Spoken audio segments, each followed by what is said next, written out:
हम किसी को छेड़ेंगे नहीं, मगर कोई छेड़ेगा तो उसे छोड़ेंगे भी। आज ये शमशान घाट पर मंदिरों पे दावा ठोक रहे हैं, कल को हिंदू इनकी मस्जिदों पे दावा ठोकेंगे। अभी हिंदू जो है एक हो चुका है और हिंदू जाग चुका है। अब इनका जो अत्याचार जो है वो नहीं सहेंगे। अब हिंदुस्तान अत्याचार नहीं सहेगा। अब ये गोल्ड कॉइन होगा आपका। मैं मनीष धवन कस्तूरी ज्वेलर से 1 लाख की शॉपिंग के ऊपर एक गोल्ड कॉइन मिलेगा फ्री।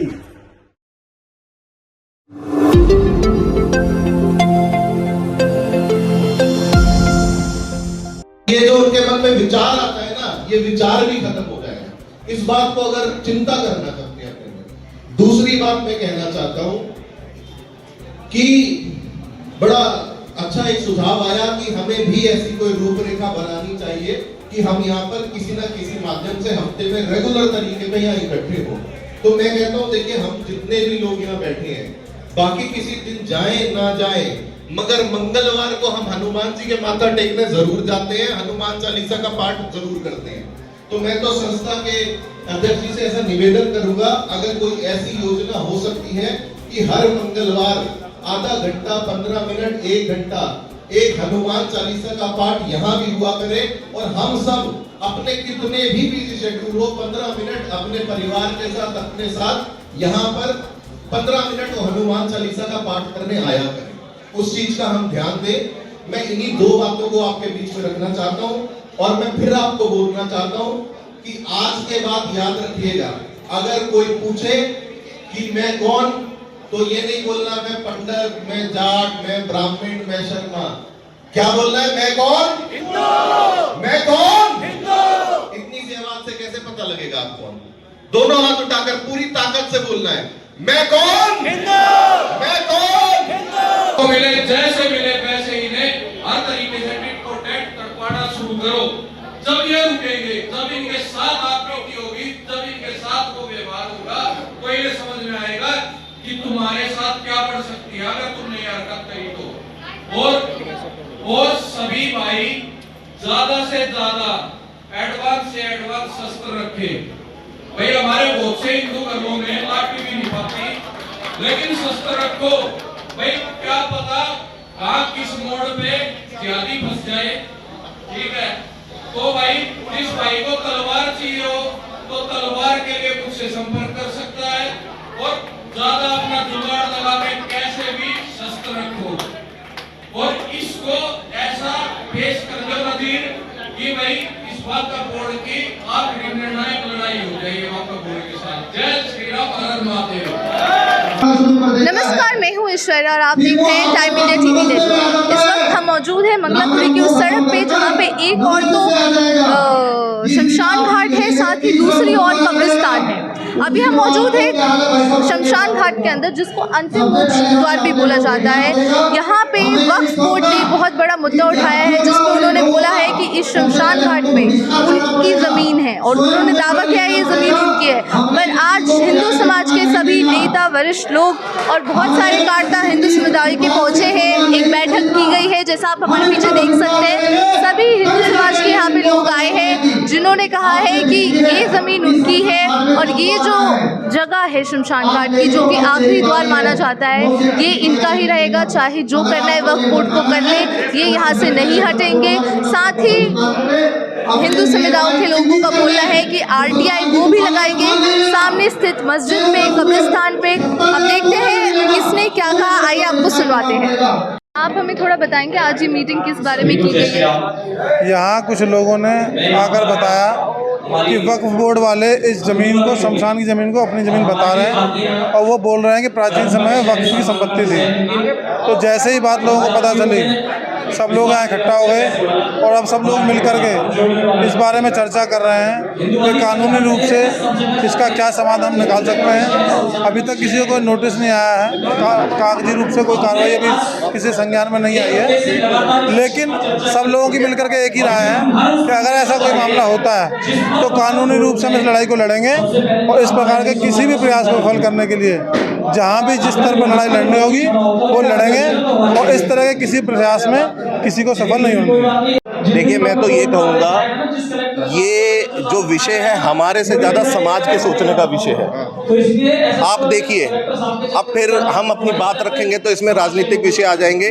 वो हमारे घरों पे, हमारी ज़मीनों पे भी दावा ठोके तो वो सेक्युलर, और हम अपनी बात उठाएंगे तो हम नॉन सेक्युलर हो जाएंगे। मैं इसलिए बोलना चाहता हूँ, देखिए ये सब एक षड्यंत्र के तहत हो रहा है। ये जानबूझकर हिंदू समाज को तंग किया जा रहा है, उन्हें चिढ़ाया जा रहा है। ये बहुत साजिश के तहत उन्हें चिढ़ाया जा रहा है। पहले ये सरकार क्या करती है, पहले सरकार जितनी भी मस्जिद है उनके उलेमाओं को सबको तनख्वाह उनकी लगाती है। हमारे डीटीसी के कर्मचारी अपनी तनख्वाह के लिए बैठे रहे, हमारी बुजुर्ग बहनें पेंशन के लिए बैठी हैं, जो वृद्धा पेंशन आती थी वो रुकी पड़ी है, पर उलेमाओं को तनख्वाह जा रही है। आप देखिए हमारे स्थलों पे दावा ठोका जा रहा है कि ये जमीन उनकी है, और उनके स्थलों को एमएलए फंड से बजट देकर उनके में अनऑथोराइज कंस्ट्रक्शन की जा रही है। रोड के सामने ही आप जाके देख लें। ये जानबूझ के हमारे समाज को चिढ़ाया जा रहा है, हमें छेड़ा जा रहा है। मगर मैं उन्हें ये बताना चाहता हूँ, ऐसे विचार अपने मन से निकाल दें।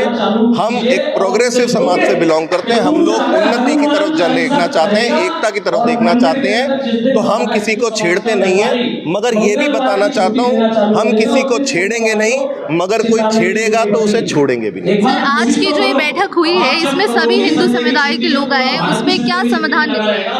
देखिए, समाधान हमें कोई नहीं निकालना है, समाधान उनको सोचना है। मैं तो मुस्लिम समाज के लोगों से भी अपील करना चाहूँगा कि वो जिनके हाथों में आज वक्फ बोर्ड है, जो उनके गार्जियन बने बैठे हैं, उन्हें समझाएं। वो इस तरह के ऊपर बैठे लोग ऐसी कोई बातें ना करें जिससे समाज में आपस में भेदभाव पैदा हो। और मुझे लगता है मुस्लिम समाज के लोगों को भी, आम लोगों को जो रोज़मर्रा की ज़िंदगी जी रहे हैं, उन्हें इस बात का चिंतन करना चाहिए, और ऐसे लोगों को अपने बोर्ड में कभी नहीं रखना चाहिए जो समाज को बांटने का काम करें। ये देखो, इसको बढ़ावा देने में कहीं ना कहीं दिल्ली सरकार का हाथ है। दिल्ली सरकार ने जैसे मौलवियों को ये तनख्वाह दे रहे थे, मौलवियों के साथ जो असिस्टेंट थे उनको भी तनख्वाह देने लग रहे थे, तो इनको वक्फ बोर्ड को बढ़ाने के लिए और इन सबको कहीं ना कहीं दिल्ली सरकार का हाथ तो इनमें है।